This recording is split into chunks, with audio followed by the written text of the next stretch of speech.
Birches. When I see birches bent to left and right, across the lines of straighter, darker trees, I like to think some boy's been swinging them, but swinging doesn't bend them down to stay, as ice storms do. Often you must have seen them, loaded with ice a sunny winter morning. After a rain, they click upon themselves as the breeze rises and turn many-colored, as the stir cracks and crazes their enamel. Soon the sun's warmth makes them shed crystal shells, shattering and avalanching on the snow crust, such heaps of broken glass to sweep away. You'd think the inner dome of heaven had fallen. They are dragged to the withered bracken by the load, and they seem not to break, though once they are bowed. So low for long, they never right themselves.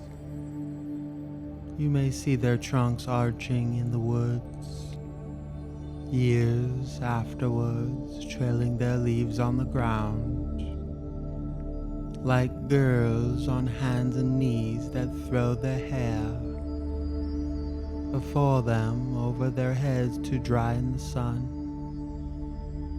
But I was going to say, when truth broke in with all her matter of fact about the ice storm, I should prefer to have some boy bend them as he went out in to fetch the cows.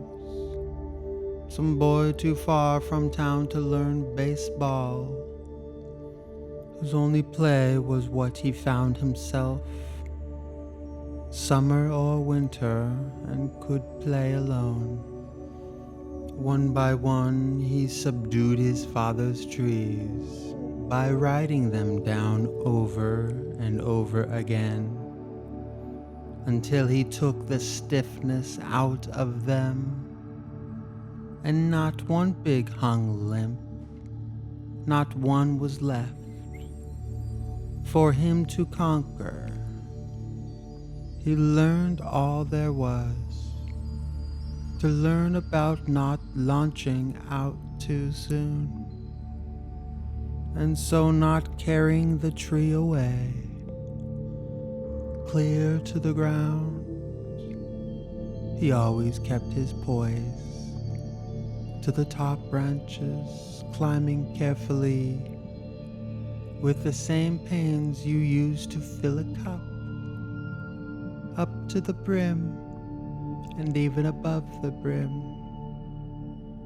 Then he flung outward, feet first, with a swish, kicking his way down through the air to the ground. So was I once myself a swinger of birches, and so I dream of going back to be. It's when I'm weary of considerations, and life is too much like a pathless wood, where your face burns and tickles with the cobwebs broken across it, and one eye is weeping from a twig's having lashed across it open. I'd like to get away from earth a while, and then come back to it and begin over. May no fate willfully misunderstand me, and half grant what I wish and snatch me away, not to return. Earth's the right place for love. I don't know where it's likely to go better. I'd like to go by climbing a birch tree, and climb black branches up a snow-white trunk toward heaven till the tree could bear no more, but dipped its top and set me down again That would be good, both going and coming back. One could do worse than be a swinger of birches.